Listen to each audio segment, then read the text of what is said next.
నమస్తే, నేను మీ Rajendra. For the పీపుల్కి స్వాగతం. ఈ ఫర్ ద పీపుల్ టాపిక్ వస్తే, ఇవాళ మొట్టమొదటి క్యాబినెట్ మీటింగ్ ఆంధ్రప్రదేశ్లో ముగిసింది. అనేకమైనటువంటి నిర్ణయాల మధ్య ప్రధానమైనటువంటి నిర్ణయం ప్రమాణ స్వీకారం రోజు సీఎంగా చంద్రబాబు గారు చెప్పినటువంటి 5 హామీలకు ఇవాళ క్యాబినెట్లో అప్రూవల్ అయింది. ఆమోదించిన తర్వాత అనేకమైనటువంటి మరిన్ని పథకాల మీద కూడా నిర్ణయం తీసుకున్నారు. అందులో ప్రధానంగా అన్నా క్యాంటీన్లు కూడా ఉంది, అలాగే మెగా డిఎస్సి. బట్ పరిస్థితి చూస్తే, ఆంధ్రప్రదేశ్ యొక్క ఆర్థిక పరిస్థితి చూస్తే డోలాయమానంగాను, అలాగే బలహీనమైనటువంటి పరిస్థితుల్లోనూ, లోటు బడ్జెట్లోనూ 13,000 కోట్ల అప్పు నెత్తి మీద ఉన్నటువంటి రాష్ట్రంగాను, అనేక సమస్యల మధ్య ఆంధ్రప్రదేశ్ పాలన కొనసాగబోతోంది అన్నది అందరికీ తెలిసిన అంశమే. కానీ ఖాళీ ఖజానా, హామీలు మాత్రం కోకోలలు ఉన్నాయి.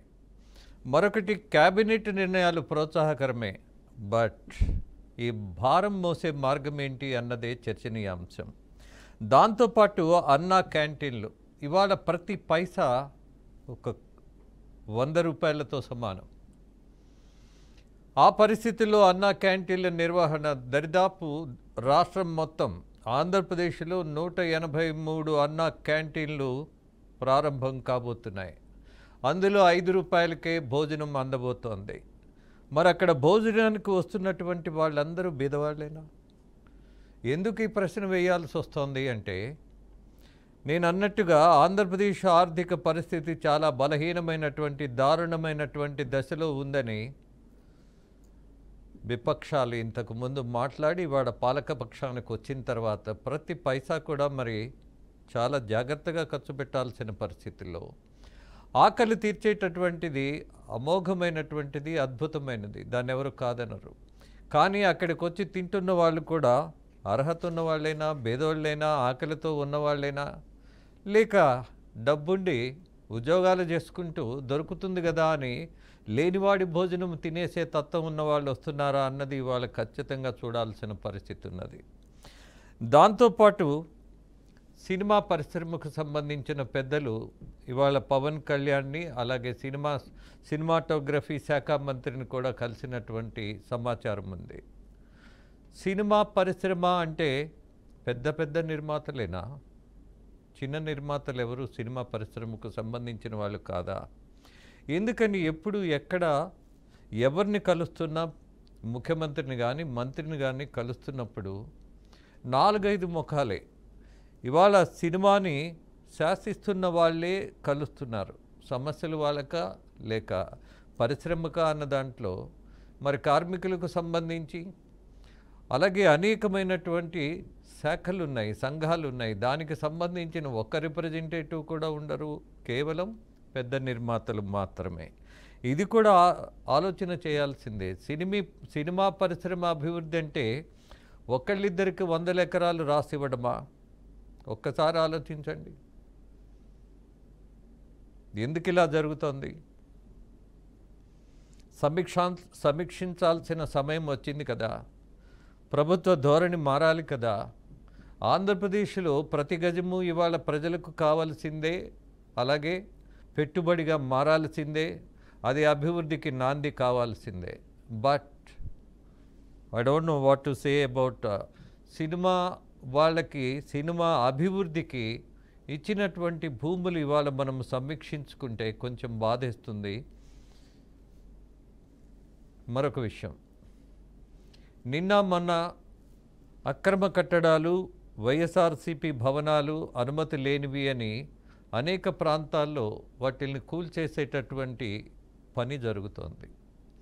ఆ రోజు హడావిడిగా వచ్చినటువంటి ఆ పార్టీ నాయకులు మళ్ళీ కనపడట్లా. విశాఖలో అనేక మంది ఆ రోజు వచ్చి మాట్లాడారు, మళ్ళీ కామైపోయారు, కనపడట్లా. అలాగే కార్యకర్తలకు కూడా అందుబాటులో ఉండట్లా. ఈ మొత్తం రాజకీయాన్ని ఇవాళ సమీక్షించాల్సిన పరిస్థితి ఉంది కాబట్టి, అదే డిబేట్ కాబట్టి, ఆ డిబేట్లో ఇవాళ మనకి టీడీపీ నాయకులు సాహెబ్ గారు, అలాగే బీజేపీ నేత విల్సన్ గారు, ఇక కాసేపట్లో నట్టికుమార్ గారు సినీ నిర్మాత, అలాగే Krishnanjaneyulu journalist and analyst will join. నమస్తే విల్సన్ గారు. నమస్తే సార్. యా, కొద్దిగా గ్యాప్ వచ్చినట్టుంది మన ఇద్దరికి చర్చల్లో కలవడం. మొన్న కలిసాం కదా సార్, ఎలక్షన్ టైంలో కలిసి. Yes, yeah. ప్రధానమైనటువంటి అంశం ఒకటే, కూటమి గెలుపు తర్వాత అనూహ్యమైనటువంటి గెలుపు ఇవాళ మోయలేనంత భారాన్ని తీసుకొచ్చిందేమో అన్నటువంటి పరిస్థితి కూడా ఉంది. అలాగే కూటమి ఇచ్చినటువంటి అనేకమైన హామీలు, మేనిఫెస్టో ఆర్థికంగా చాలా భారమయ్యేటటువంటి పరిస్థితిగా కూడా కనిపిస్తుంది. ఈ దశలో ఇవాళ మెగా డిఎస్సి ఉద్యోగాల ప్రకటన కూడా చేశారు, భర్తీ చేయబోతున్నామని. ఎలా తీసుకుందాం విల్సన్ గారు? రాజేంద్ర గారు, మీకు ప్యానల్లో ఉన్న పెద్దలు మిత్రులందరూ కూడా నమస్కారం. అంటే దీన్ని నెగిటివ్ ఎందుకు తీసుకోవాలి సార్, పాజిటివ్ గా తీసుకుందాం. ఎందుకంటే జగన్మోహన్ రెడ్డి గారికి ఆయన ప్రయారిటీస్ వేరు. ఆయన ప్రయారిటీస్ లో కేవలం బటన్ నొక్కడం మాత్రం ఉంది, డబ్బులు సంపాదించే ప్రక్రియ లేదు. ఇప్పుడు ఎన్డీఏలో కీలకమైన తెలుగుదేశం పార్టీ స్ట్రాటజీ సంపద సృష్టించడం, సంపద పంచడం, ఇది కరెక్ట్ లేదు. కాబట్టి అభివృద్ధి సంక్షేమం ఎప్పుడు రెండు కళ్ళుగా ఉండాలి. అయితే చంద్రబాబు నాయుడు గారి మీద ఒక హోప్ పెట్టుకొని ప్రజలు ఓటేశారు కాబట్టి ఇమ్మీడియట్ గా నిరుద్యోగులకి ఒక ఆశా కిరణం లాంటి డిఎస్సిని ఆయన అనౌన్స్ చేశారు. ఎస్, దానికి సమీకరించడానికి నిధులు, అనేక అవకాశాలు వస్తాయి. అదేవిధంగా కేంద్రం కూడా సహకరిస్తుంది, సందేహం లేదు. ఇక్కడ ఏంటంటే ముందు సంకల్పం ఉంది, ఆ సంకల్పాన్ని మనం అభినందించాలి, ఆహ్వానించాలి. రెండు, అన్నా క్యాంటీన్ల విషయంలో కూడా అది పేదవాడికి పట్టడం పెట్టే పథకం. అంటే జగన్మోహన్ రెడ్డి గారి దుర్మార్గానికి అదొక పరాకాష్ట. దాన్ని మూసేది వందల కోట్లు పెట్టి ప్యాలెస్లు కట్టి జగన్మోహన్ రెడ్డి గారికి పట్టి అన్నం పెట్టడం కష్టం కాదు. కానీ కట్టకుండా ఆయన ఇక్కడ అన్నం పెట్టకుండా అక్కడ ప్యాలెస్లు కట్టాడంటే ఆయన ప్రయారిటీ మరి విహారయాత్ర మీద మీద మాత్రమే ఆయన దృష్టి ఉందని అర్థం అవుతాం. కాబట్టి ఈరోజు మెగా డిఎస్సీ అయినా ఇదైనా మనం పాజిటివ్ గా తీసుకోవాలి. ఇంకా సీనియర్ రంగం గురించి మీరు ప్రస్తావించారు. అడుగు అదే చెప్తున్నాను సార్, అడుగు పడింది. చిన్న నిర్మాతలుగా ఖచ్చితంగా రాబోయే రోజుల్లో పవన్ కళ్యాణ్ గారితో చర్చించవచ్చు, మాట్లాడచ్చు. అదేవిధంగా ఇప్పుడు పెద్ద నిర్మాతలు అంటే ఎవరైనా నిర్మాత చిన్న పెద్ద ఉంటారండి. ఇటీవల వచ్చిన ఒక బేబీ అనే సినిమా వచ్చింది, చిన్న సినిమా స్టార్ట్ అయ్యి ఒక పెద్ద సినిమా అయింది. ఈ రోజులు అనే సినిమా వచ్చింది, చిన్న సినిమా స్టార్ట్ అయ్యి 5D కెమెరాస్ తీశారు, పెద్ద సినిమా అయింది. అంటే పెద్ద సినిమా రేంజ్ తీయడానికి సరిపడా కథా వస్తువులు, తారాగణం, మానవ సంబంధాలు, భావోద్వేగాలు ఇవన్నీ ఒడిసిపట్టగలిగితే పెద్ద సినిమా అవుతుంది. కాబట్టి న్యాచురల్ గా ఏంటంటే అప్పుడు థియేటర్లు ఉన్న వాళ్ళు మా హాల్ ఏంటి, మా హాల్ అడిగే అవకాశాలు ఉంటాయి. కాబట్టి మొత్తం మీద ఒక అడుగు మొదలైంది. సినిమా రంగం కష్టాలు కూడా పవన్ కళ్యాణ్ గారు తెలుసు కాబట్టి, సినిమా నిర్మాతల బాధ కూడా తెలుసు కాబట్టి, అన్నిటినీ నేను పాజిటివ్ గానే తీసుకుంటున్నా. ప్రజలు కూడా ఆశగానే భావిస్తున్నారు, నెరవేరుస్తారని కూడా చూస్తున్నారు. There is no doubt about that. నేను ఎత్తి చూపిస్తున్నటువంటి ఒక అంశం, ఇవాళ ప్రతి రూపాయి చాలా ఖరీదైంది రాష్ట్రానికి, ప్రజలకి, ఆంధ్రప్రదేశ్లో. ఇవాళ అన్నా క్యాంటీన్కు వస్తున్నటువంటి వాళ్ళు కేవలం బీదవాళ్ళైనా, అందులో ఏదైనా పరిమితి పెట్టాలా? ఎందుకు అనంటే, మీరు ఉచిత ప్రయాణం ఆర్టీసీ బస్సుల్లో అన్నప్పుడు హైదరాబాదులో ఇక్కడున్నటువంటి ప్రాంతీయమైనటువంటి అడ్రస్, ఆధార్ కార్డు అడుగుతారు. అలాగే అన్నా క్యాంటీన్లకు వస్తున్న వాళ్ళ ఆర్థిక పరిస్థితి కూడా మనం పరిశీలిస్తే తప్పే ఉంది సార్. అక్కడ డబ్బు ఉన్న వాళ్ళు ఎవరు వచ్చి తినరు సార్, పేదవాళ్ళు వస్తారు మాక్సిమం. నేను చూపించిన తక్కేసుకొని వస్తున్న వాళ్ళు కూడా ఉన్నారు విల్సన్ గారు. నేనేది అనుకోవడం లేదు. ఎవరున్న పేద రిక్షా కార్మికులు, లేకపోతే ఏదైనా ఎంప్లాయ్మెంట్ కోసం ట్రై చేస్తున్న విద్యార్థులు ఎవరన్నా వచ్చి తింటే వెల్కమ్ గుడ్. దాన్ని మనం అసలు ఆంధ్రప్రదేశ్ నుండి అన్నపూర్ణ, అన్నం పెట్టడం అనేది మన సంస్కృతిలో భాగం. అంటే రేపు రాబోయే రోజుల్లో కూడా అన్నా క్యాంటీన్లు నడపడానికి కొద్దిమంది డబ్బున్న వాళ్ళు చారిటీగా ముందుకు వస్తే ప్రభుత్వం మీద బట్టలు తగ్గుతుంది. దాని మీద ప్రభుత్వం దృష్టి పెట్టడం కూడా అవసరం.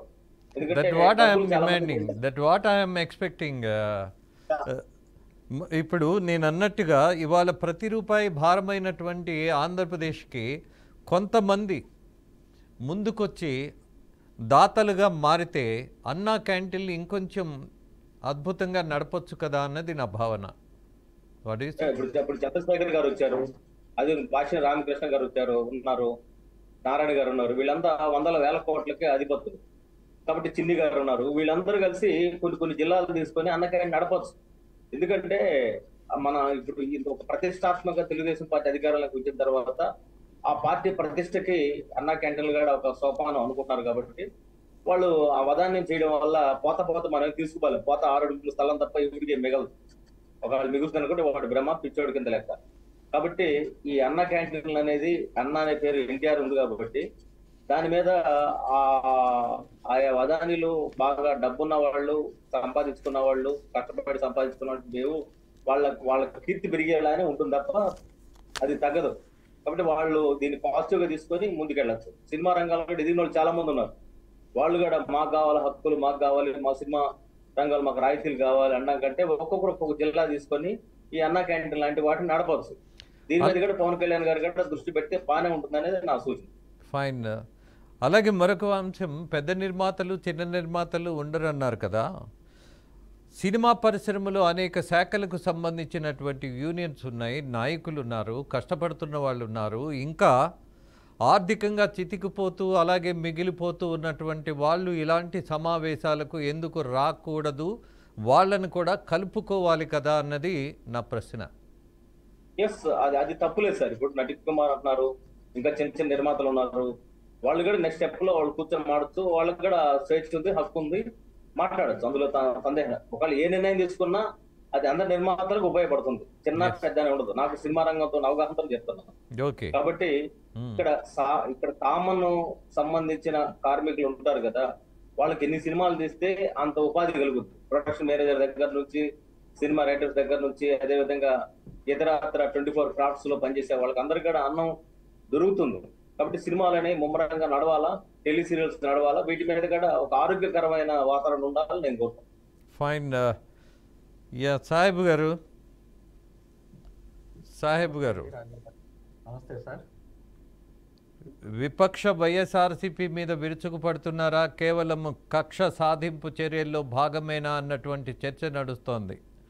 ప్రతి చోట వాళ్ళ కార్యాలయాలను మీరు టార్గెట్ చేశారని విపరీతంగా మాట్లాడిన వాళ్ళు ఆ రోజే మాట్లాడారు. మళ్ళీ ఏంటో కనపడట్లా, వినపడట్లా, ఎక్కడున్నారో తెలియట్లా. What to say?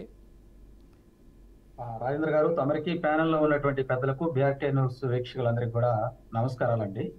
ఇప్పుడు వైకాపా పార్టీ అధికారంలోకి వచ్చిన తర్వాత వాళ్ళు చేసేది ఏంటంటే, ఎక్కడైతే మరి ఆ ఖాళీ స్థలాలు ఉండే వాటిని కబ్జాలు చేస్తాం బిగించేశారండి. వాటిలో భాగంగానే మీరు చూడండి, ప్రతి జిల్లాలో ప్యాలెస్లా కట్టేశారు వాళ్ళ యొక్క కార్యాలయాలు. మేమేమంటామంటే 33 సంవత్సరాల లీజుకు తీసుకొని 1000 రూపాయలు ఎకరానికి ఆ విధంగా ఇచ్చుకోవటం ఎక్కడన్నా ఉందండి ఆ సంస్కృతి?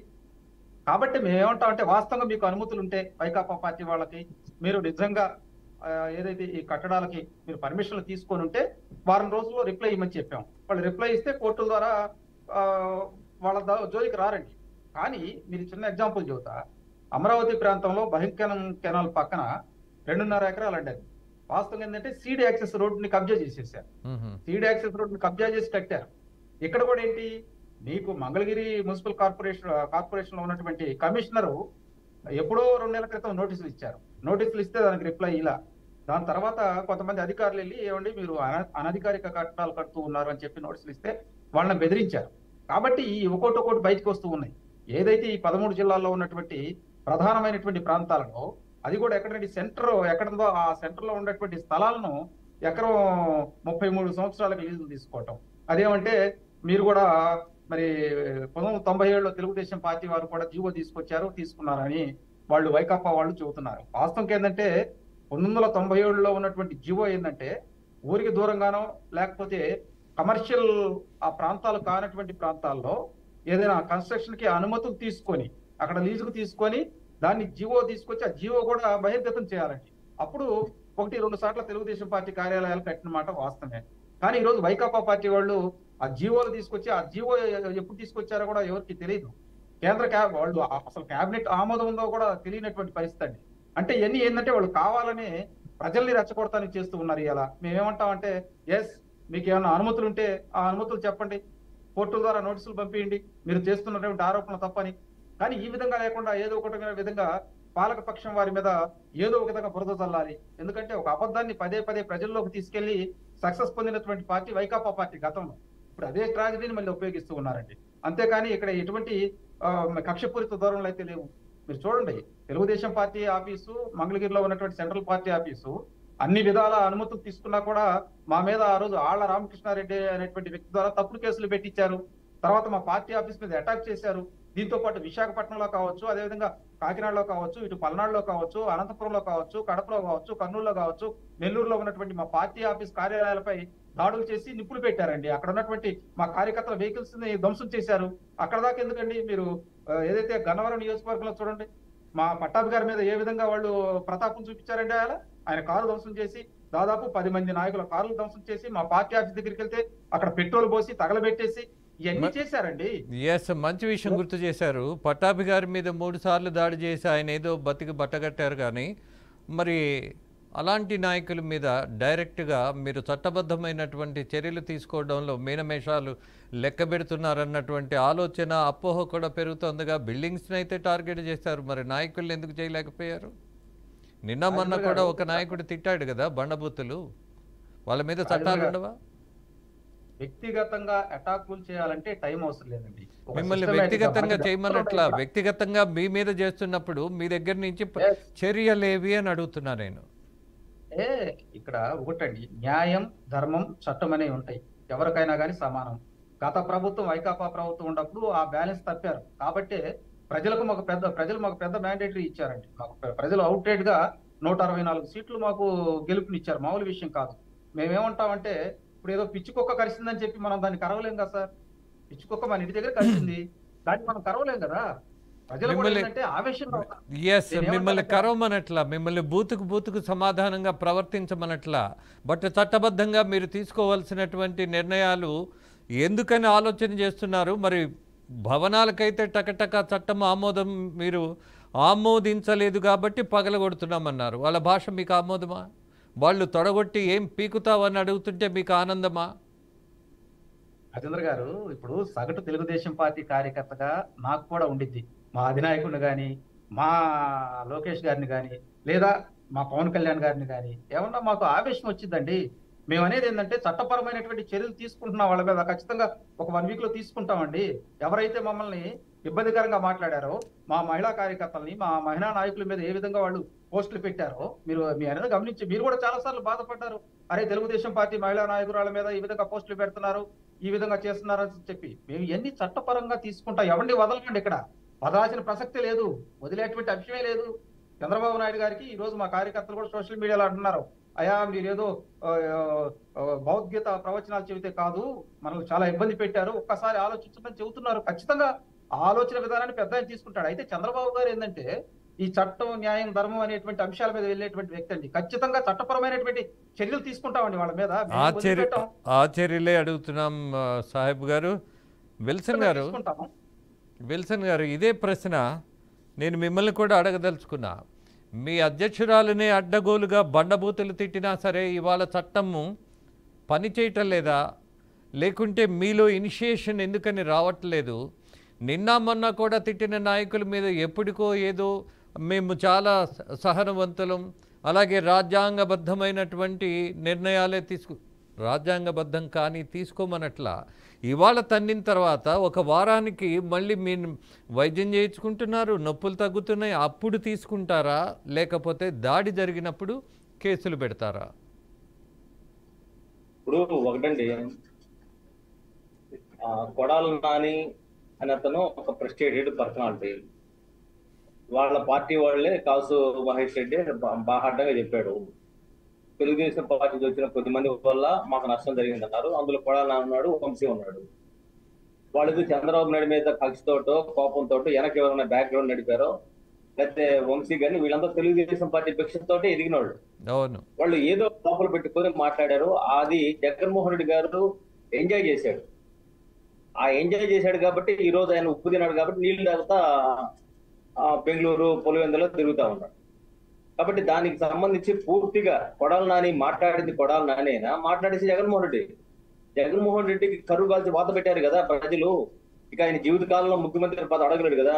వాళ్ళ బాక్స్కే దిక్కులేని పరిస్థితుల్లో ఇక కొడాలి నాని ఏముంది, బచ్చా కిందకే వస్తాడు కదా. ఇంకా అతని గురించి మనం ఎంత తక్కువ మాట్లాడడం మంచిది. అతను ఇవాళ రేపైనా జైలుకి పోవడం ఖాయం. ఆయన ఎవరు కూడా జైలుకి పోకుండా ఆపలేరు. ఆయన నోటి తోలగాడ అది ఆగేది కాదు. కాబట్టి కావాలని రెచ్చగొట్టే ప్రక్రియ చేసి ఆ ప్రక్రియ ద్వారా ఏదో లబ్ధి పొందాలనుకుంటే అది అమాయకత్వం. వాళ్ళు వాళ్ళ నాయకుడికే దిక్కులేని పరిస్థితుల్లో ఇంకా ఆయన ఏం మాట్లాడి ఏం ఉపయోగం? ఇప్పుడు ఇంకా కొడాలి నాని గురించి చెప్పాలంటే అంత పెద్ద భవంతి కట్టాం కదా, మీరు వాడుకోవచ్చు కదా అంటారు. ఎస్సీ ఎస్టీ బీసీలకు సంబంధించి మేలు జరగడం కోసమే కదా మేము ఏ పనైనా చేసేది అని అంటారు. ఇప్పుడు ఎస్సీ ఎస్టీ బీసీలకు ఉపయోగపడే పవన్ గారు దాన్ని మార్చమని చెప్పి డిమాండ్ పెట్టండి. మీరు బెటర్. మీరు కట్టింది కూడా మీకు ఎస్సీ ఎస్టీ బీసీల కోసం కాదు, మీరు కట్టింది మీరు లగ్జరీగా అనిపించడం కోసం. ఈ రోజు ఏదో నాటకాలు ఆడి రాష్ట్రపతి కోసమనో లేకపోతే గవర్నర్ కోసమనో, రాష్ట్రపతి గవర్నర్ కోసం కట్టే అవకాశం ఉంటే కేంద్రం కడుతుంది, కేంద్రం రాష్ట్రానికి ఆదేశాలు ఇస్తుంది, అమెరికా కొత్త బిల్డింగ్ కట్టుకుంటారు. కానీ ఇక్కడ మొత్తం రాష్ట్ర సొమ్ము మొత్తం లూటు చేసిన తర్వాత జగన్మోహన్ రెడ్డి అనబడే వ్యక్తికి మళ్ళీ రాజకీయ జీవితం ఉండదు. ఆయనకే ఉన్నప్పుడు వీళ్ళ నుంచి వస్తారు. వీళ్ళకి చాలా మంది కూడా ఈ వైసీపీ నాయకులు బీజేపీ నాయకులు చుట్టూ తిరుగుతున్నారు ఢిల్లీ గడ పోయి. మేము స్పష్టంగా చెప్తున్నాం, చెత్త మాకు అవసరం లేదు. తడి చెత్త పొడి చెత్త రకాలు ఉంటాయి.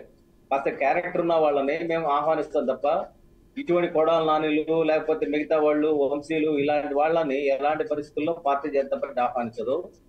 ఆ చెత్తని మాకు అవసరం లేదని స్పష్టంగా చెప్తాను. మా పార్టీ మాట్లాడిన వాళ్ళ పట్ల ఖచ్చితంగా ఆయన అన్నాడు, ఎవరు లోకేష్ ఉన్నారు, రెడ్ బుక్ లో రాస్తున్నానని. ఆ రెడ్ బుక్ లో రాసిన లోకేష్ గారు కూడా ఖచ్చితంగా దాని మీద స్పందిస్తాడు, సరైన టైంలో స్పందిస్తాడు అనుకుంటున్నాము. ఆల్రెడీ మన హోంమంత్రి అనిత గారు చెప్పారు, వాళ్ళ టెక్కరింగ్ ఉంది, అందులో ఏమీ సందేహం లేదు. Just wait and see. ఈ లోపు చట్ట ప్రకారంగా బిల్డింగ్స్ కట్టలేదు కాబట్టి వాళ్ళు కూలుస్తున్నారు. కూల్చడం తప్పేం కాదు. లేకపోతే నేనేమంటానంటే ఒకవేళ 70-80% పూర్తయితే ఆ బిల్డింగ్స్ ని ప్రభుత్వం ఏదైనా వైద్యశాలకో హాస్టల్స్ కో మారిస్తే బెటర్ అనుకుంటున్నాను. ఎందుకంటే కూల్చేస్తే ఎవరి డబ్బు అయినా వృధా అవుతుంది కదా.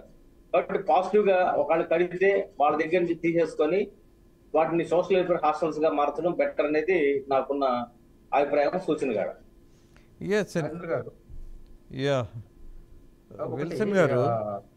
విల్సన్ గారు ఒకసారి చిన్న సబ్మిషన్.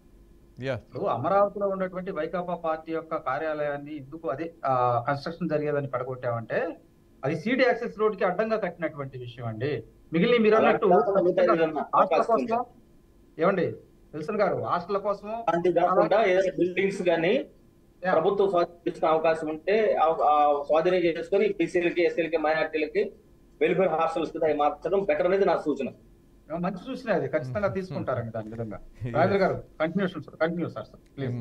మంచి సూచన అంటే ఇచ్చేవాడు ఉంటే తీసుకోవచ్చు, అడ్డంగా కట్టినవాడు మీకెందుకు ఇస్తాడు? రెండోది దాన్ని అలానే ఉంచితే ఇది నాదే అని కేసులు నడుపుతాడు. పొరపాటున ఏదైనా అవకాశం దొరికితే ఏదో ఒక కోర్టు తీర్పిస్తే అడ్డగోలుగా కట్టారని మీరు చెప్తున్నటువంటి భవనాల్లోనే వాళ్ళు మిమ్మల్ని తొడగొడతారు, జెండాలు ఎగరేస్తారు, కొత్త అజెండాతో ముందుకు వస్తారు. There is no doubt about that. Yes. అలాగే మరొక విషయం సాహెబ్ గారు, ప్రధానంగా వైద్యం మీద అలాగే విద్య మీద కూడా దృష్టి పెట్టబోతున్నటువంటి పరిస్థితుల్లో ఈ అమ్మఒడి పేరుతోటి గత ప్రభుత్వం ఏదో ఒక కార్యక్రమం చేసింది. ఒక్కళ్ళకే ఇస్తామన్నారు, ఇప్పుడు ఎంతమంది ఉంటే అంతమందికి ఇస్తామంటున్నారు. ఈ ఖర్చును మనం బేరీజ్ వేసుకుంటున్నప్పుడు ఇప్పటికి కూడా ప్రభుత్వ పాఠశాలల వైపు నడిచే పరిస్థితి, తల్లిదండ్రులు పిల్లల్ని తీసుకొని అడ్మిషన్స్ తీసుకోవడం అనేది కొంత అనుమానాస్పదం. అలాగే ఆ ప్రభుత్వ పాఠశాలలకు వస్తే తక్కువేమో అన్నటువంటి ఒక భ్రమ, ఇవన్నీ ఫలితాలు రానటువంటి ప్రభుత్వ పాఠశాలల్లో ఎందుకు చేర్చాలి అన్నటువంటి పరిస్థితి కూడా ఇవాళ ఉంది. కోర్స్ మరి మారిన వ్యక్తిగా నాయకుడిగా చంద్రబాబు గారు విద్య మీద కూడా పూర్తి దృష్టి పెడతారు అని ఆశిస్తున్నా. అది ఎలా ఉంటే బాగుంటుంది అన్నది మీలాంటి వాళ్ళు చెప్పాలి. రాజేంద్ర గారు, ఇప్పుడు జగన్మోహన్ రెడ్డి గారు అధికారంలోకి వచ్చిన తర్వాత రాష్ట్రంలో ఉన్నటువంటి పేద ప్రజల యొక్క వీక్నెస్, మీరు ఎక్కడన్నా చిన్న కుటుంబాన్ని అడిగినా మీ పిల్లవాడు ఎక్కడ చదువుతున్నాడంటే ఇంగ్లీష్ మీడియం స్కూల్లో చదువుతున్నాడు అని చెప్పి గొప్పగా చెప్పుకుంటారు. దాన్ని ఆసరాగా చేసుకొని ఏం చేశారంటే జగన్మోహన్ రెడ్డి గారు, నేను ఇంగ్లీష్ మీడియం తీసుకొస్తున్నానని చెప్పి ప్రాథమిక విద్యని అసలు ఏదైతే గవర్నమెంట్ పాఠశాలలో అమలు కాకుండా చేశారండి. దాంతోపాటు ఇక్కడ ఏంటంటే టీచర్ పోస్టులు భర్తీ కాల దాదాపు 16,000 పైచులకు ప్రతి సంవత్సరం చేయడానికి అవకాశం ఉన్నా కూడా కొత్త టీచర్స్ ని తీసుకురాకుండా అతను పదే పదే ప్రజల యొక్క ఆ చిన్న వీక్నెస్ తో ఆడుకున్నాడు. దాంతో పాటు ఏంటంటే గ్రామీణ ప్రాంతాల్లో ఉన్నటువంటి 5 కిలోమీటర్ల లోపు ఎలిమెంటరీ స్కూల్స్ మొత్తం మెర్జ్ చేయడం వల్ల మరి బడుగు బలహీన వర్గాల పిల్లలు, మైనార్టీల పిల్లలు చదువుకు దూరం అయ్యారు. ఇప్పుడు కేంద్ర ప్రభుత్వం ఇచ్చినటువంటి గణాంకాల ప్రకారం ఈ 5 సంవత్సరాల్లో 3,50,000 మంది పిల్లలు ప్రాథమిక విద్యకు దూరం అయిపోయారండి. దీంతో పాటు ప్రధానంగా ఏంటంటే మరి ఇంగ్లీష్ మీడియం అని తీసుకురావడం వల్ల ఈ రోజు 5వ తరగతి చదివిన పిల్లోడికి కూడా ఆంధ్రప్రదేశ్ లో తెలుగు రావట్లా. దీనివల్ల చిన్న పిల్లవాడు వాడు గ్రహించే శక్తిని కోల్పోయాడండి. వాడికి చదువు అర్థం కానటువంటి పరిస్థితి తీసుకెళ్ళటం, పైపెచ్చు సిబిఎస్ఈ సిలబస్ తీసుకొస్తానని మాయ మాటలు చెప్పడం, తర్వాత ట్యాబులు తీసుకురావటం. ఆ ట్యాబుల్లో చదువుకుంటే ఏమొచ్చిందండి, టీచర్స్ తీసుకురావాలి కదా. ప్రతి రాష్ట్రంలో కూడా కొన్ని సంస్కరణలు తీసుకొస్తా ఉంటారు, కానీ విద్యార్థులతో చెలగాటం ఆడరండి. ఏమంటున్నామంటే టీచర్ పోస్టులు భర్తీ చేయకుండా నేను ఇంగ్లీష్ మీడియం తీసుకొచ్చాను, ఇంకో మీడియం తీసుకొచ్చానని చెప్పి మరి పేద పిల్లలకు చదువు ఎలా వచ్చిందండి. అందుకనే మేము మెగా డిఎస్సి తీసుకొచ్చాం. 16,357 పోస్టులు మేము భర్తీ చేస్తాం. ఇది నిరంతరం ప్రతి సంవత్సరం జరిగేటువంటి ప్రక్రియ అండి. దీంతో పాటు ఏంటంటే గత ప్రభుత్వంలో టెట్ అసలు నిర్వహించాల. దీనివల్ల టెట్ విద్యార్థులు వాళ్ళ యొక్క ఎక్స్పీరియన్స్ కోల్పోయారు. దీంతో పాటు ప్రధానంగా ఏంటంటే ఈ రాష్ట్రంలో ఉన్నటువంటి గవర్నమెంట్ స్కూళ్లలో మౌలిక వసతులు కల్పించాలి.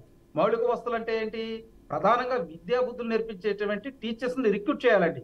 అది మర్చిపోయి జగన్మోహన్ రెడ్డి గారు నేను రంగులు వేసాను, అయ్యేసాను, వేసాను, స్టిక్కర్లు వేసుకున్నానంటే పేదవాడి పిల్లలకు చదువు ఎలా వచ్చింది. మేము ఈ రోజు ఏదైతే ఎంతమంది పిల్లలు ఉంటే వాళ్ళకి మేము ఈ ప్రోత్సాహకాలు ఇస్తున్నామో ఆ ప్రోత్సాహకాలు ఎందుకు పెడుతున్నామంటే వాడు ఇప్పుడు మైనార్టీ పిల్లలు ఉంటారండి, మీకు తెలియదు కాదు. గ్రామీణ ప్రాంతాల్లో కావచ్చు, పట్టణ ప్రాంతాల్లో కావచ్చు, వాడు 2వ తరగతి 3వ తరగతి చదవగానే వాడిని తీసుకెళ్లిపోయి ఏదో ఒక కొట్లో పెట్టేస్తారు. వాడు మెకానిక్ గానో పంచర్ షాపు. ఇవన్నీ పోవటానికి ఏంటంటే మేము ప్రత్యేకంగా ఒక స్పెషల్ డ్రైవ్ పెట్టేసి పిల్లలు చదువుకుంటే వాళ్ళు ఆర్థిక పరంగా ఏ విధంగా ఉపయోగపడగలరు, వాళ్ళ భవిష్యత్తుని ఏ విధంగా మార్చుకోగలరు అనే విధానాన్ని మళ్ళీ మేము కొత్తగా తీసుకొస్తాం. గతంలో కూడా ఉండేయండి. గతంలో సర్వశిక్ష అభియాన్ ఉండేది. ఎవరైతే డ్రాప్ అవుట్స్ ఉంటారో వాళ్ళకి తీసుకెళ్లి ఆయా స్కూళ్ళలో జాయిన్ చేసేవాళ్ళు. అలాగే కేంద్ర ప్రభుత్వం ఇచ్చేటువంటి స్పాన్సర్ స్కీమ్స్ ఉంటాయండి. మరి వైకాపా ప్రభుత్వం అధికారంలోకి వచ్చిన తర్వాత వీటిని ఉపయోగించుకోవాలా. ఎందుకంటే వాళ్ళు కొంత అమౌంట్ మనం కడితే కొంత సర్వశిక్ష అభియాన్ నుంచి కొంత వచ్చింది. ఇటువంటి ఏంటంటే గ్రామీణ ప్రాంతాల్లో ఉన్నటువంటి విద్యార్థులకు వాళ్ళు చదువుకోవడానికి మంచి పునాదులు వేసేటువంటి స్కీమ్స్ ఇవన్నీ పక్కన పెట్టేశారు కదా. దీంతో పాటు రాజేంద్ర గారు నేను ఏమంటానంటే మీరు చూడండి, గతంలో ఉండేటువంటి మున్సిపల్ స్కూల్స్ ఉంటాయండి. అవి దాదాపు ఒక వార్డు ఉందంటే దాంట్లో ఖచ్చితంగా మున్సిపల్ స్కూల్ ఉంటుంది, ఒక 1000 మంది ఉండి నివసించే వాటికి. ఇవన్నీ కూడా జగన్మోహన్ రెడ్డి గారు ఆక్యుపై చేసుకొని వాటిని వేలం ద్వారా టెండర్ల ద్వారా అమ్మేసుకున్నారండి. కాబట్టి మీకు పట్టణ ప్రాంతాల్లో కూడా మరి మురికివాడలో ఉన్నటువంటి పిల్లలు విద్యాపరంగా దూరమయ్యారు. ఇవన్నీ కూడా మేము సెటరేట్ చేయాల్సినటువంటి అవకాశం ఉంది. దీంతో విద్యాపరంగా మౌలిక వసతులు కల్పించడంతో పాటు జాతీయ స్థాయిలో ఏ విధంగా విద్యార్థులు ముందరికి వెళ్తున్నారు, కేరళను తీసుకుంటాం ఆదర్శంగా, అట్లా కొంతమంది నిపుణుల బృందం కూడా పంపించే ఆలోచన ఉందండి. ఇలా చంద్రబాబు గారు కూడా కీలకమైనటువంటి తను మాట్లాడుతూ అరే విద్యాపరంగా ఆంధ్రప్రదేశ్ లో ఉన్నటువంటి విద్యార్థులు విద్యాపరంగా వెనకబడిపోయి ఉన్నారు, దీనికి మనం ప్రణాళిక వేసి ఏ విధంగా ముందుకు తీసుకెళ్లాలో ఆ విధంగా చేద్దాం, మెగా డిఎస్సి నిర్వహిద్దాం. దీంతో మంచిదే సాహెబ్ గారు, మంచిదే. విల్సన్ గారు ఒక జర్నలిస్ట్గా, ఒక్క మాట, ఒక జర్నలిస్టుగా, ఒక రచయితగా, ఒక సామాజికవేత్తగా, ఒక విశ్లేషకుడుగా ఇన్ని రూపాలు ఉన్నటువంటి విల్సన్కి ఖచ్చితమైనటువంటి ఒక అభిప్రాయం ఎడ్యుకేషన్ మీద ఉంటుంది. ఏమై రైట్? 100% ఇవాళ తల్లిదండ్రులు ఏం చేస్తున్నారు అని అంటే కాన్వెంట్లకి పిల్లల్ని పంపిస్తారు. ఆ కాన్వెంట్లో కేవలం ఒక విదేశాలకు సంబంధించినటువంటి సంస్కృతి, కథలు, విధానాలు, ఆ సిలబస్ లాంటివే ఉంటాయి. తెలుగుడు గురించి ఎక్కడా చెప్పినటువంటి దాఖలాలు కనపడవు. బట్ విచిత్రంగా భారతదేశంలో భారతీయ సంస్కృతి పిల్లలు తెలుసుకోవటలేదు, నేర్చుకోవటలేదు, ఆచరించట్లేదు అని అదే పిల్లల మీద మనం పెద్దవాళ్ళుగా ముద్ర వేసేస్తాం. మీరు కాన్వెంట్కి పంపించి భారతీయ సంస్కృతి గురించి మాట్లాడితే ఎక్స్పెక్ట్ చేస్తే how far it is reasonable? ఇవాళ విద్యా విధానం మీద అలాగే సిలబస్ మీద మనము దృష్టి పెట్టాలా లేదా విల్సన్ గారు? రాజేంద్ర గారు, మీరు అన్నారు కదా, ఒక ఉపాధ్యాయుడిగా కూడా నా అనుభవం ఏంటంటే ఈ రోజు మనం తీసుకొచ్చిన ఈ పథకం ద్వారా మంచి ఎంత జరుగుతుందో చెడు కూడా అంతే జరుగుతాం. ఉమ్, ఎందుకంటే ప్రైవేట్ పాఠశాలలు స్ట్రెంత్ చేస్తున్నాము, ప్రభుత్వ పాఠశాలలు వీక్ చేస్తున్నాం. yeah. ఈ రోజు ఏం చేస్తున్నారంటే ప్రైవేట్ పాఠశాలల్లో పెరిగిపోతా ఉన్నాయి. కొత్త సత్యనారాయణ గారు ఏం చేశారంటే రేషనలైజేషన్ పేరుతో అనేక స్కూల్ మూసేశారు. 5వ క్లాస్ వరకు ఉన్న స్కూల్ మూసేసి పక్కనుండే అంటే పక్కన కొంచెం దగ్గర మండల హెడ్ క్వార్టర్ లో ఉండే హై స్కూల్లో విలీనం చేశారు. దాంతో అక్కడ 2వ క్లాస్ 3వ క్లాస్ పిల్లకాయలు అంత దూరం పంపించలేక వాళ్ళు ఏం చేశారంటే ఆ ఊర్లో ఉండే కాన్వెంట్లు చేర్చడం మొదలు పెట్టారు. అంటే 15,000 13,000 ఇస్తున్నారు కదా, మనం మీరు ఒక 2-3 వేలు వేస్తే ఫీజు సరిపోద్దని చెప్పని ప్రైవేట్ పాఠశాలలు వాళ్ళు అట్రాక్ట్ చేస్తారు. అక్కడికి అట్రాక్ట్ చేసిన తర్వాత ఏమవుతుందంటే అక్కడెక్కడ మాతృభాషలో విద్యాబోధన జరగదు, ఎక్కడిక్కడ తెలుగు నామకే వాసి చెప్పరు, ఏదో తీస్తారు తప్ప ఎక్కడ లేదు. అసలు పెద్ద ఉత్పాతం ఏంటంటే అంబేద్కర్ గారు కూడా చెప్పారు, అప్పట్లో చెప్పారు, మాతృభాషలోనే పీజీ వరకు విద్యాబోధన ఉండాలన్నారు. మాతృభాషలోనే ప్రపంచంలో 80% దేశాలు వాళ్ళ మాతృభాషలో విద్యాబోధన జరుగుతా ఉంది. మన ఇండియాలోనూ భాషా ప్రయుక్త రాష్ట్రాల్లో మనం ఆంగ్ల భాష మీద మోస్తోటే ఈరోజు మన తల్లి భాషను చంపేస్తున్నాం. ఆఖరికి తానాలోనో లేకపోతే నాటాలోనో మాట్లాడుకునే పరిస్థితి తప్ప మన పిల్లలకి ఇప్పుడు జనరేషన్, మీ జనరేషన్ మన జనరేషన్ సంబంధించిన పిల్లలకి ఎవరికి కూడా తెలుగు భాష రాదు. వాళ్ళకి నేను ఒక మ్యాగజైన్ నడుపుతున్నాను, ఇంటికి పంపించిన పుస్తకం చదవలేదు. మా పిల్లలు ఎందుకు చదవలేరంటే వాళ్ళకి తెలుగు రాదు. అలాంటి దారిద్ర్యంలోకి వెళ్ళిపోయాం. అది జగన్మోహన్ రెడ్డి చేసిన హిస్టారికల్ బ్లెండర్. అయితే ఆ బ్లెండర్ చేయకుండా 5వ క్లాస్ వరకు నిర్బంధంగా ప్రాథమిక విద్య వరకు తెలుగు మాతృభాషలో విద్యాబోధన జరగాల్సిన నెసెసిటీ ఉంది. సాంస్క్రిట్ అనేది దాని పేరుతో ఇంటర్మీడియట్, అసలు వాళ్ళకి సాంస్క్రిట్ కూడా రాదు, ఆ పేరుతో మార్కుల కోసం తాపత్రయపడుతున్నారు. ఏదైనా సరే తెలుగుదేశం పార్టీ తెలుగు వాళ్ళ ఆత్మగౌరవ ప్రతీక అనుకుంటాము. నేను ఒక సాహితీవేత్తగా, సాహిత్యాన్ని ప్రేమించే వ్యక్తిగా భాష బతకాలంటే అది ప్రాథమిక విద్యలోనే పునాది వేయాలి. ఈ రోజు చంద్రబాబు నాయుడు గారు రేషనలైజేషన్ పేరుతో మరి గతంలో పోయిన పోస్టులు మళ్ళీ భర్తీ చేయడానికి 16,000 పోస్టులు వేశారు. అది ఒక ఇన్వైటబుల్ థింకింగ్, అందులో సందేహం లేదు. కాబట్టి ఈ ప్రభుత్వం, ఎన్డీఏ ప్రభుత్వం అనేకసార్లు నరేంద్ర మోడీ గారు చెప్పారు, మా మేడం గారు చెప్పారు, మాతృభాషలో విద్యాబోధన జరగాల్సిన అవసరం ఉంది ప్రాథమిక విద్య వరకు. ఆ దిశగా రాష్ట్ర ప్రభుత్వం చర్యలు తీసుకుంటుందని భావిస్తున్నాం. ప్రభుత్వానికి కొంత బ్రీతింగ్ టైం ఇవ్వాలి. మీరు అన్నట్టుగా 6 రోజుల్లోనే పురంధేశ్వరి గారిని అన్నవాడు, పురంధేశ్వరిని బూతులు తెచ్చాడు విజయసాయి రెడ్డి, ఇప్పుడు ఎక్కడ ఉన్నాడో తెలియదు. వీళ్ళందరూ జైలుకు పోతారు. వాళ్ళకి సంబంధించిన పద్య ప్రభాకర్ ఈ రోజు వాళ్ళకి వ్యతిరేకంగా వాయిస్ ఇస్తున్నారు. వాళ్ళకి సంబంధించిన సిరిరెడ్డి వ్యతిరేకంగా వాయిస్ ఇచ్చే పరిస్థితి ఉంది. కాబట్టి నేనేమంటానంటే ప్రజలు తిరుగుబాటు చేసిన తర్వాత వాళ్ళు కలుగులో దాక్కోవాల్సిందే. ఈ రోజు వైసీపీ అని చెప్పుకోవడానికి కూడా వాళ్ళు భయపడుతున్న పరిస్థితి ఉంది. ఎక్కడ వైసీపీ అని చెప్తే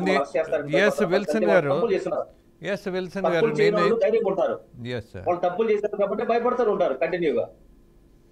వాళ్ళకి శిక్ష పడుతుంది అనేది నాకున్న బలమైన నమ్మకం. మన మీద భౌతిక దాడి జరిగింది అనుకోండి, కొంత త్వరగా కోలుకుంటాం మానసికంగా. బట్ మానసికమైనటువంటి దాడి జరిగింది అనుకోండి, మనిషి అనేవాడు కోలుకోవడానికి చాలా సమయం పడుతుంది. అలాగే మహిళల మీద జరిగినటువంటి దాడి మామూలుది కాదు ఆంధ్రప్రదేశ్లో. అందుకని పదే పదే ప్రజలు అడుగుతున్నటువంటి ప్రశ్న, ఆశిస్తున్నటువంటి ఫలితం ఏంటి అని అంటే, దుర్మార్గులను జైలుకు పంపడం అనేది చాలా త్వరితగతిన మొదటిగా ఫస్ట్ ప్రయారిటీగా చేయాల్సిన పరిస్థితి ఉన్నది అన్నది ఇవాళ కోలుకోలేనట్టు బాధలో ఉన్నటువంటి వాళ్ళు ఆశిస్తున్నది ఇదే. అందుకే పదే పదే దాన్ని నేను అందుకే మెన్షన్ చేస్తున్నా. అలాగే మరొక విషయం, సాహెబ్ గారు, ఇవాళ విద్య ఎంత ఖరీదైందో మీకు తెలుసు. మీకు పిల్లలు ఉన్నారు, ఫీజు కట్టేప్పుడు ఎంత బాధగా ఉంటుందో మీకు తెలుసు.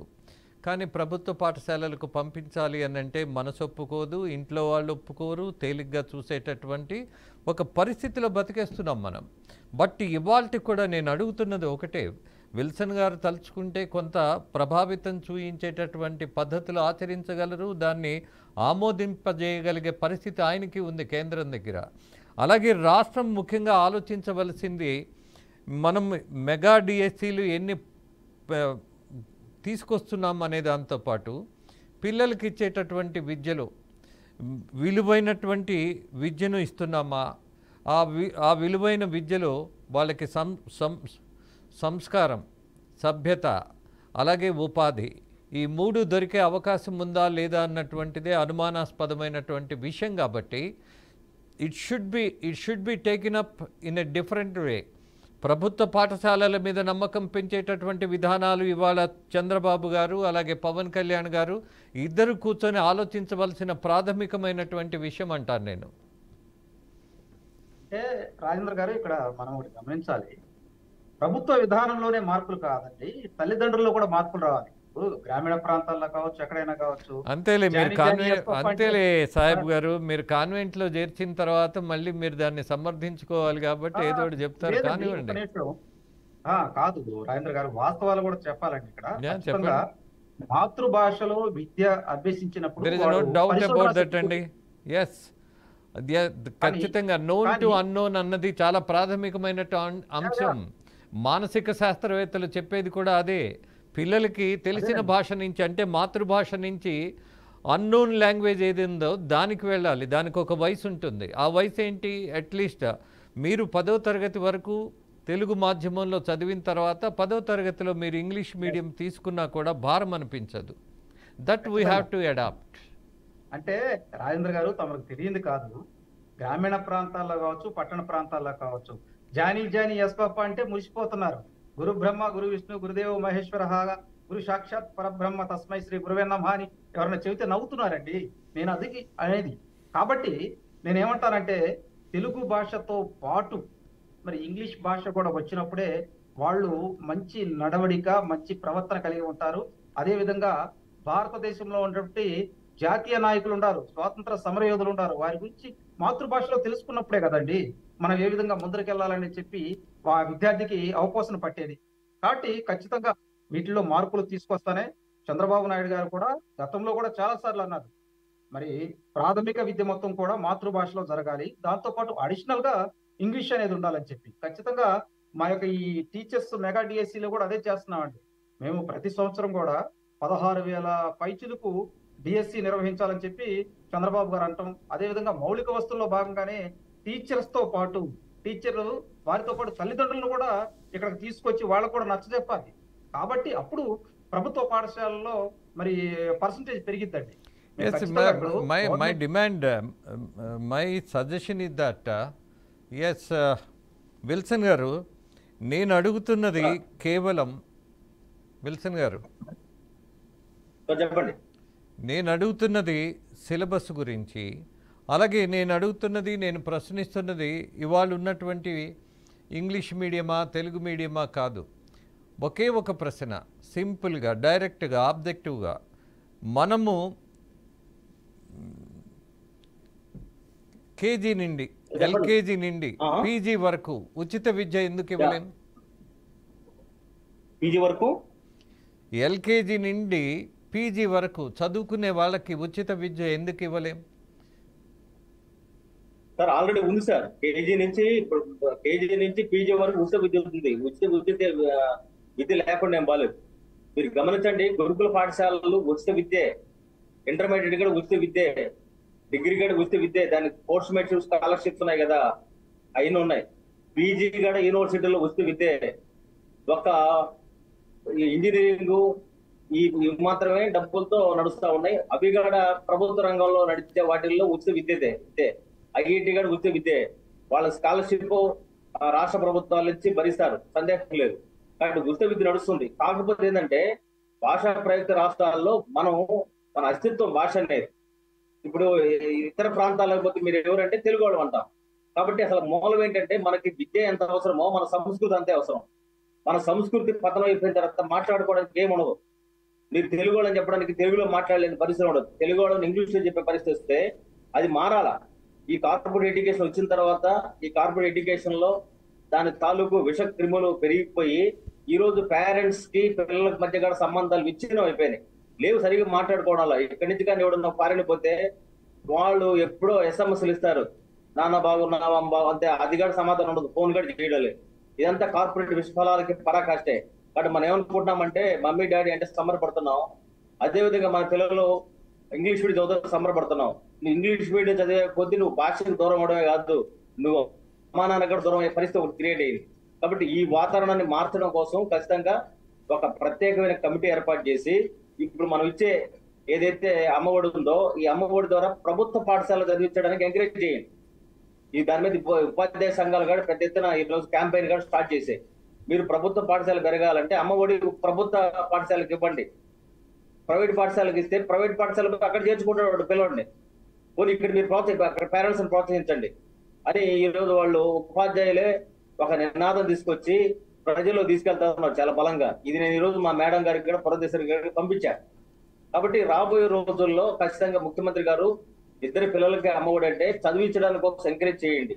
కానీ ప్రైవేట్ పాఠశాలలు పెంచుకుంటా పోతే ప్రభుత్వ పాఠశాలలు మూసేసే పరిస్థితి వస్తుంది. భవిష్యత్తులో డిఎస్ వేసే పరిస్థితి ఉండదు. ఒకప్పుడు డిఎస్ వేసేవాళ్ళు రాష్ట్రంలో అని చెప్పని మాట్లాడుకో పరిస్థితి వస్తుంది.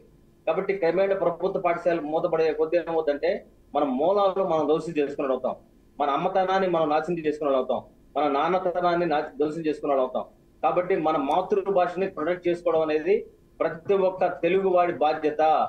ఇతర ప్రాంతాల్లో చూడండి, తమిళనాడులో చూడండి, అక్కడ మనకి ఎక్కడ కూడా ఇతర భాషల్లో బోర్డులు కనబడవు. మనకి ఇక్కడికి వచ్చేసరికి 3 భాషల్లో బోర్డులు వాడుతున్నాం. కానీ నిర్బంధ ప్రాథమిక విద్య ఖచ్చితంగా మాతృభాషలో జరగాలి. 5వ క్లాస్ వరకు నిర్బంధ ప్రాథమిక. నేను ముఖ్యమంత్రి అయినా ప్రధానమంత్రి అయినా ఇంకొక పెద్ద పోస్ట్ వచ్చినా భాషను కాపాడుకోవడానికి హైయెస్ట్ ప్రయారిటీ ఇస్తాను. ఆ ప్రయారిటీలో భాగంగా ప్రాథమిక విద్య వరకు మాతృభాషలో జరగాల్సిందే. ఒకవేళ ఎవరైనా ఇంగ్లీష్ మీడియం అనేది ఆప్షన్ గా ఉండి ఎక్కడైనా పోయి చేసుకోవచ్చు, కానీ తెలుగు మీడియం అనేది మూసివేయకూడదు. మూసేస్తే మన భవిష్యత్తును మనం ధ్వంసం చేసుకునే అవుతాం, మన మూలాలు మనం ధ్వంసం చేసుకునే అవుతాం. ఒకవేళ ఇంగ్లీష్ మీడియం పెట్టినా ఒక భాష ఖచ్చితంగా తెలుగు ఉంటే ఆ తెలుగు మీద కూడా వాడికి పట్టు రావాలి. తెలుగులో 80% వస్తేనే మిగతా సబ్జెక్టులు చూసే పరిస్థితి రావాలి. అప్పుడు వాడు పుస్తకం పట్టుకోవడం అనేది అలవాటు చేసుకుంటాడు. కాబట్టి ఇక్కడ పేరెంట్స్ అవేర్నెస్ రావాలి. అదేవిధంగా ప్రభుత్వ విధానాలు ఉండాలి. ప్రభుత్వ విధానాలు ఉంటే దాన్ని బట్టి మీరు ఫుట్పాత్ మీద నడవకూడదని ప్రభుత్వ విధానం ఉంటే నడవడు, మీరు పాదాచారులకు ఏదంటే వాడు నడుస్తాడు. కాబట్టి ఇక్కడ పరిస్థితి అంటే ఖచ్చితంగా ప్రజలు చైతన్యం చేసే క్రమంలో, వాళ్ళని చైతన్యం చేసే క్రమంలో మాతృభాష మీద మమకారం పెట్టడం అనివార్యం. ఈ రోజు మీరు నేను అంటే కొద్ది రోజుల తర్వాత మాతృభాష పోతే మీ ఛానల్ కూడా ఎందుకండి, మీ ఛానల్స్ ఇంగ్లీష్ మీడియం ఛానల్స్ అయిపోతాయి. పేపర్లు ఈనాడు, ఆంధ్రజ్యోతి పేపర్లు ఉండవు. అవి కూడా ఏ భాష అవుతాయి? ఇంగ్లీష్ లో వస్తుంది ఆంధ్రజ్యోతి, ఇంగ్లీష్ లో ఈనాడు వస్తుంది. మరి ఛానల్స్ ఉండవు. మీ భవిష్యత్తులో మనకు అసలు కమ్యూనికేషన్ ఉండదు, ఎందుకంటే తెలుగు అర్థం కాదు. కాబట్టి అలాంటి పరిస్థితుల్లోకి వెళ్ళిపోయినాము. ఇది వాస్తవము. ఇట్లాంటి పరిస్థితి నుంచి మళ్ళీ ప్రభుత్వాలే ఒక దారి చూపాలి. జగన్మోహన్ రెడ్డి గారు ఆయన ఇంగ్లీష్ మీడియం ద్వారా అద్భుతంగా జరుగుతుంది, బడుగు వర్గాల జీవితాలు మార్పు వస్తుంది. సరే, ఆయన పాలసీ ఆయనది. ఎస్ విల్సన్ గారు, ఆయన పాలసీ ఆయనది, ఆయన భ్రమ అయింది. చేసే ముందు బడుగు వర్గాలకి వాళ్ళకి ఇంగ్లీష్ మీడియం ఎంత అవసరమో మన అస్తిత్వం కూడా ఎంత అవసరం సంగతి కూడా ప్రభుత్వం అర్థం చేసుకోవాలి. ఇంగ్లీష్ మీడియం పెట్టదని చెప్పారు, పెట్టండి. కానీ మాతృభాషను చంపేసి ప్రాథమిక పాఠశాలల్లో తెలుగు మీడియం లేకుండా చేసి తెలుగు మీడియం స్కూల్ ఎత్తేసి చేయడం అనేది పెద్ద దుర్మార్గం, పైశాచికంగా. అది అయిపోయింది. Subject is over. అది చరిత్ర. చదివిస్తారు. మీ పెట్టిన కొమ్మినేని శ్రీనివాసరావు గారు ఉంటారు, ఆయన సాక్షిలో మీ పిల్లలు చదివించారు. అవును, మేము తప్పు చేసాం కాబట్టి నెక్స్ట్ జనరేషన్ కాపాడాలనుకుంటున్నాం చెప్పేవాళ్ళం. యా విల్సన్ గారు, మీరు అన్నట్టు ఇంతకు ముందు కొడాలి నాని గురించి మాట్లాడుతూ అలాంటి చెత్త క్యారెక్టర్స్ గురించి మాట్లాడడం నాకు అంత ఇష్టం ఉండదు అన్నారు. అలాగే కొంతమంది పేర్లు ఎత్తకుండా మనం వదిలేస్తే సరిపోతుంది. అలాగే అది రాష్ట్రానికి ప్రమాదమైనప్పుడు, అది ఎవరికైనా ఇబ్బంది కలిగిస్తున్నప్పుడు ఖచ్చితంగా వ్యక్తుల పేర్లు మనకు అవసరం ఉండదు, కానీ ఆ వ్యక్తులకు మాత్రం అవసరమే, వాళ్ళ మీద చర్యలు తీసుకోవాల్సిందే. అలాగే మరొక అంశం నేను అడుగుతున్నది విల్సన్ గారు అలాగే సాహిబ్ గారు, మీ ఇద్దరిని నేను మీకున్న అవగాహన కొద్దీ పదే అడుగుతున్నా. ఇవాళ మనం ఆరోగ్యశ్రీ కార్డు ఒకటి ఇస్తున్నాం. అర్హత ఉన్నవాడు ఆసుపత్రికి వెళ్ళి ఆ కార్డు చూయించి ఉచిత వైద్యంతో బయటికి రావచ్చు. అలాగే విద్యకు సంబంధించి విల్సన్ గారు అన్నట్టు పాఠశాలలను అభివృద్ధి చేయడానికి ఆ డబ్బు ఖర్చు పెడుతూ, ఆ డబ్బుని పాఠశాలలకి వెళ్ళేట్టుగా చూస్తూ, ప్రభుత్వ పాఠశాలలను మెరుగుపరుస్తూ, ఉచిత విద్యుత్తు అలాగే మెరుగైనటువంటి విద్య అందించే ప్రయత్నం చేయొచ్చు కదా. ఒక కార్డు తీసుకొని వెళ్ళండి మీరు, ఆ స్కూల్లో admission without any fees. Such a way మనం ఏదైనా ఆలోచన చేయొచ్చు కదా అన్నది. ప్రభుత్వ పాఠశాలలకు డిమాండ్ ఎక్కువ. మామూలుగా ఇంటికి ఒక్క నిమిషం సాహెబ్, ఇంగ్లీష్ విల్సన్ గారు మీరు మీట్లోకి వెళ్ళారు.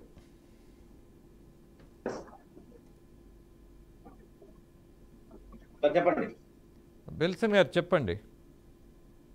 కాబట్టి నేనేమంటే ప్రభుత్వ రంగంలో విద్యారంగం, మీరు హాస్పిటల్స్ అన్నారు, మీరు అదే చెప్తున్నాను.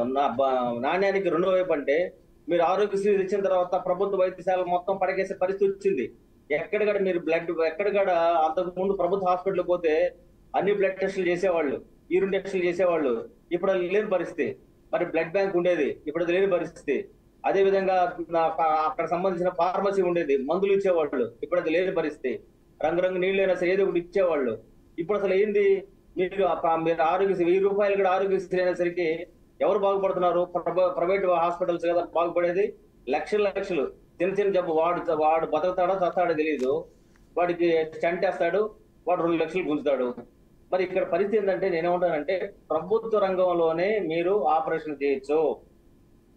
వీళ్ళందరూ చదువుకొని వస్తుంది, అందరూ గవర్నమెంట్ కాలేజీలో మెడికల్ కాలేజీలోనే వాళ్ళు ఆపరేషన్ చేయలేరా? వీళ్ళే బయటికి పోయి ఆపరేషన్ చేస్తున్నారు ప్రైవేట్ హాస్పిటల్స్ లో.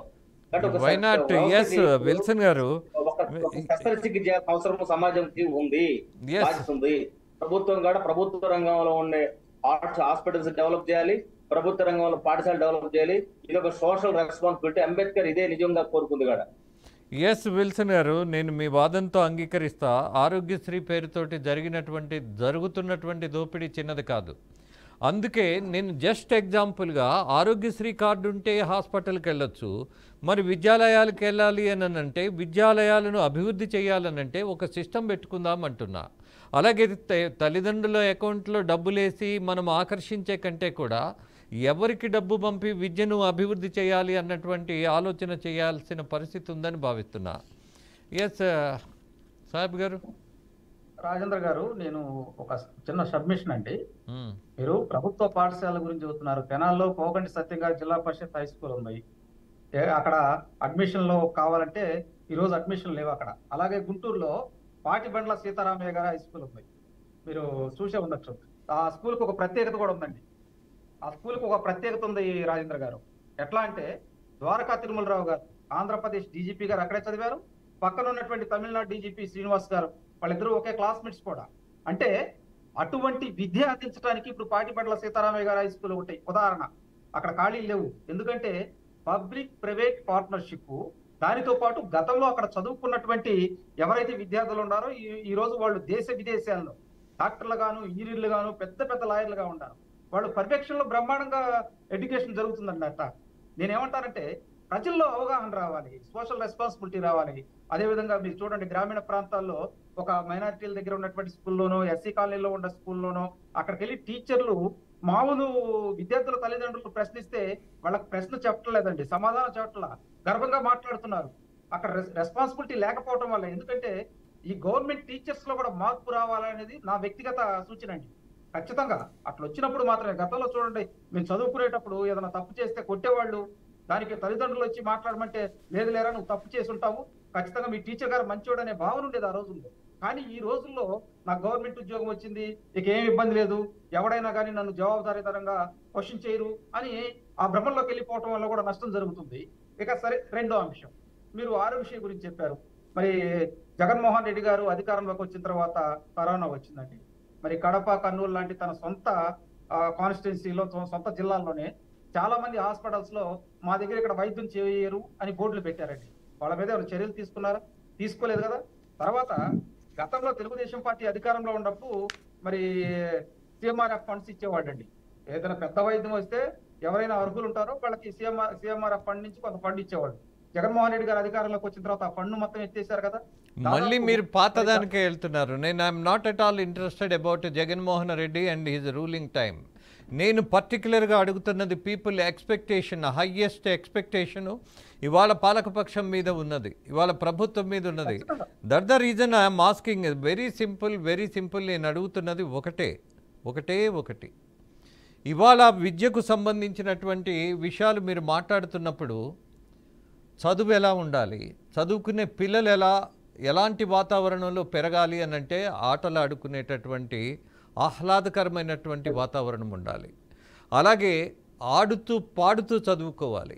కర్మాగారంలో పనిచేసేటటువంటి కార్మికుల మాదిరి భారంగా పిల్లలు చదువుకోకూడదు, ఇష్టంగా చదువుకోవాలి. కానీ మన కళ్ళకి కనపడుతున్నటువంటి కార్పొరేట్ కళాశాలలను వదిలేస్తూ వాటిని ఇష్టానికి ఎలా అయినా సరే మీరు ఫీజులు పెట్టుకోవచ్చు అన్నటువంటి విధానం నడుస్తున్నప్పుడు దాని మీద దృష్టి పెట్టాలి కదా అంటున్నా. నేను ప్రైవేటు భాగస్వామ్యం లేకుండా అసలు పాఠశాలలు కానీ మరొకటి కానీ నడిపితే గొప్ప విషయం అని నేను భావించట్లా. బట్ విద్యకు సంబంధించి నేను ఒక చిన్న పాయింట్ చెప్తాను విల్సన్ గారు, అలాగే సాహెబ్ గారు, మీరు దాని మీద నాతోటి వాదించవచ్చు. నేను మీకు బాగా గంజాయి అలవాటు చేసిన తర్వాత మీరు దానిలో నుంచి బయటికి రాలేరు. అసలు కార్పొరేట్ కళాశాలల యొక్క ప్రచార పటాటోపం ఎలా ఉంటుంది? అసలు మీరు ఇక్కడ చేరితేనే మీకు భవిష్యత్తు, ఇక్కడ చదివి ఒక డిగ్రీ తీసుకుంటేనే మీకు అమెరికాలో ఆహ్వానం, ఇది కదా ప్రజల్లో బాగా మెదడులోకి ఎక్కించింది. మీరు, నేను, అనేక మంది, వేలాది మంది, లక్షలాది మంది ప్రభుత్వ పాఠశాలల్లో చదువుకున్న వాళ్ళు విజ్ఞానవంతులు కాలేదా? అభివృద్ధిని చూడలేదా? What to say? నేను అడుగుతున్నది అది. రాజేంద్ర గారు ఒక్క నిమిషం. ఇప్పుడు మీరు వేసింది ఒక పెద్ద $1 మిలియన్ క్వశ్చన్, ఖచ్చితంగా వ్యవస్థని కుదిపే క్వశ్చన్. నాకు తెలిసి ఒక అంతర్జాతీయ వేదిక మీద మాట్లాడిన సబ్జెక్ట్. నేను దీని మీద ఒక కథ కూడా రాశాను. నేను పత్రికలో ఒక వార్త చదివి రాసిన కథ ఏంటంటే చేదిక్కిన లోకం అనే కథ. అది నవీలో వచ్చింది. జూనియర్ డయాబెటీస్ వస్తుంది. దానికి కారణం ఏంటంటే ఒక డాక్టరు ఎందుకు వస్తుంది చిన్నపిల్లలకి డయాబెటీస్ అంటే ఒత్తిడి, స్కూళ్ళల్లో పెరిగిన ఒత్తిడి వల్ల, స్ట్రెస్ వాళ్ళకి పెరిగిపోవడం వల్ల డయాబెటీస్ వస్తుంది. చిన్న వయసులో డయాబెటీస్ వస్తే వాళ్ళు 30 సంవత్సరాల కల్లా చనిపోయే పరిస్థితి వస్తుంది కదా. అంటే ఈ రోజు మన ఒత్తిడి మీరు చెప్పినట్టుగా అందులో నా పాత్రలో నా డాక్టర్ రాస్తాడు హెల్త్ మినిస్టర్కి. అప్పుడు మా బ్రదర్ మాణిక్వరం ఎడ్యుకేషన్ మినిస్టర్ గారు ఉన్నాడు.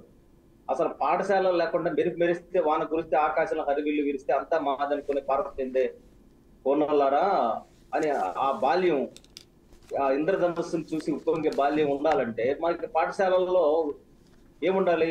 క్రీడా స్థలాలు ఉండాలి. క్రీడా స్థలాలు లేకపోతే వాళ్ళు పరిగెత్తరు, అదే వాళ్ళు ఆడుకోరు. తద్వారా ఏంటి, వాడు బ్రెయిన్ సెల్స్ యాక్టివేట్ గా, తద్వారా చిన్న వయసులోనే వాళ్ళకి జంక్ ఫుడ్ అలవాటు అయిపోయి బొద్దలు పెరిగిపోయి వాళ్ళ ఆరోగ్యం గుల్లబారిపోతుంది. అంటే బాల్యంలోనే వాళ్ళని చంపేస్తున్నాం. ఇది పెద్ద సోషల్ ప్రాబ్లం. దీని మీద భారత ప్రధానమంత్రి దగ్గర నుంచి భారత విద్యా వ్యవస్థ కూడా ఆలోచించాల్సిన అంశం, ఇండియా వైపు ఆలోచించాల్సిన అంశం. ఇది మీరు సంధించిన ప్రశ్న మామూలు ప్రశ్న కాదు. ప్రశ్న అనేది ఒక లైను, దాని జవాబు మొత్తం వ్యవస్థని మీరు నెగ్గదీస్తున్నారు. కాబట్టి ఖచ్చితంగా మన ఎడ్యుకేషన్, మనం డిబేట్ మీరు ఏ కాన్సెప్ట్ లో పెట్టినా మన విద్యా వ్యవస్థను కాపాడుకోవడమే నెక్స్ట్ జనరేషన్ మనం ఇచ్చే దాని ఏమంటారు కానుక అవుతుందని నేను స్పష్టంగా చెప్పగలను. విల్సన్ గారు, బాధ్యత కలిగిన మీలాంటి వాళ్ళు కొంత ముందుకొచ్చి మనము జైళ్లలో పెట్టి పిల్లల్ని చదివిస్తున్నాం, మనము చేస్తున్నది నేరం అంటున్నా.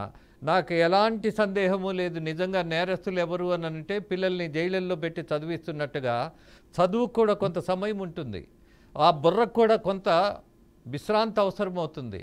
కానీ అది లేదు. ఇవాళ కార్పొరేట్ కళాశాలల్లో విద్యా విధానం ఇలానే ఉంది. చివరిగా సాహెబ్ గారు ముగిద్దాం. రాజేంద్ర గారు, మీరు చెప్పింది నిజమే. ప్రభుత్వ విధానాల్లో కూడా మార్పులు రావాలి. అదేవిధంగా తల్లిదండ్రుల ఆలోచన విధానాల్లో మార్పులు వచ్చినప్పుడు మాత్రమే మీరు వేసిన ప్రశ్నకు ఖచ్చితంగా ఆన్సర్ దొరికిందండి. కానీ ప్రతి ఒక్కరు కూడా ఈ ఇంగ్లీష్ మీడియం అని చెప్పి ఆ రోజుల్లోనే ఉండారండి. మాతృభాషలో విద్య జరిగినప్పుడు ఏంటంటే వాడు ఎలా బతకాలో నేర్చుకుంటాడండి. ఇప్పుడు చిన్న పిల్లల్ని తీసుకెళ్లి వాళ్ళని హాస్టల్స్ లో వేసేస్తున్నారు కదా, ఆ సంస్కృతి పోవాలి ఖచ్చితంగా. ఆ ఎమోషనల్ లేబట్టే అనాథ ఆశ్రమాలు కూడా పెరుగుతున్నాయండి. పిల్లల దగ్గర హ్యూమన్ టచ్ ఎక్కడ ఉంటుంది? ఇప్పటికి కూడా నా జనరేషన్, అలాగే సాహెబ్ గారు మీ జనరేషన్, అలాగే విల్సన్ గారు కూడా మా గురువు ఎవరు అని అంటే మాకు ఇప్పటికీ ఆరాధ్యమైనటువంటి గురువులు ఉన్నారు. వాళ్ళు పేరు చెప్పుకొని మేము ధైర్యంగా మాట్లాడే పరిస్థితి ఉంటుంది. విల్సన్ గారు, ఒకప్పుడు తెలుగు మాస్టర్ ఇప్పటికి మా మెదడులో ఉన్నాడు. మాకు పద్యాలు నేర్పించిన మాస్టరు, పద్యాల అర్థాలు నేర్పించిన మాస్టరు, సాహిత్యాన్ని అర్థం చేసుకున్న మాస్టర్లు ఇప్పుడు పిల్లలకి ఎవరికి శ్రీశ్రీ అంటే తెలీదు, ఇస్త్రీ తెలిసేమో. అలాగే మార్కులు బాగా రాకపోతే గట్టిగా పీకిన మాస్టర్లు కూడా మాకు గౌరవనీయమే. విద్య నేర్పుతున్నప్పుడు తండ్రిలాగా అది ఖచ్చితంగా ఒక మంచి జ్ఞాపకమే. ఎందుకంటే వాళ్ళు కొడుతూనే కదా కాస్త బడికి సక్రంగా వస్తాము, లేకపోతే హోంవర్క్ సక్రంగా చేస్తాము. వాళ్ళు కొట్టకపోతే ఏం చేస్తారు? వాళ్ళు కొట్టలేదంటే వాళ్ళు టీచర్ కానంటే లెక్క. కొట్టాల్సిన అవసరం ఉన్నప్పుడు కొట్టాల, తప్పులేదు. ఇంట్లో అమ్మా నాన్న కొట్టరా? కొడితేనే కదా, దండితేనే కదా సెటరైట్ అయ్యేది. ఏమో కొట్టే విషయం నాకు పెద్ద అర్థం కాదు కానీ, బట్ నేను ఎప్పుడు ఎవరిని కొట్టలా, పిల్లల్ని కూడా కొట్టలా. అలాగే నేను ఎప్పుడు తన్నులు తినలా టీచర్ దగ్గర. రక్తాలు వచ్చి కొట్టమన్నాం సార్, జస్ట్ కళ్ళ భయంతో కూడా ఎస్, మీరు చెప్పినది నేను సరదాగా మాట్లాడాను. ఎస్ రాజేంద్ర గారు, ముగిద్దాం. మార్పులు రావాలంటే గురువు గారి యొక్క ఆ అవసరాన్ని తెలియచేయాలి. ఈ రోజు గురు బ్రహ్మ, గురు విష్ణు, గురుదేవ మహేశ్వర, గురు సాక్షాత్ దీనికి అర్థం ఎవరికి తెలియదు కానీ, వాళ్ళు ఉన్నటువంటి విద్యార్థులకి అంత పెద్ద పద్యాలు పదాలు ఏం వద్దు కానీ, బట్ గురువును గౌరవించమందాం. తల్లిదండ్రుల బాటలో కాస్త వాళ్ళ ఆశలో నిలబడమని పిల్లలకి చెప్దాం. ఎనీహౌ కొత్త ప్రభుత్వం వచ్చింది కాబట్టి, కొత్త ఆశలు చిగురుస్తున్నాయి కాబట్టి, కాసేపు విద్యా విధానం మీద, అలాగే ఇంతకుముందు చేసినటువంటి దమన నీతి ఏదైతే ఉందో ఆ నాయకుల మీద చర్యలు తీసుకోవాలన్నటువంటి ఒక ఆశని, ఒక ఉద్దేశాన్ని, ఒక బాధను మీ ముందు ఉంచా. ఇది ఫర్ ద పీపుల్. ఇద్దరికి ధన్యవాదాలు, సాహెబ్ గారు అండ్ విల్సన్ గారు. ముగిస్తూ మీ రాజేంద్ర, నమస్తే.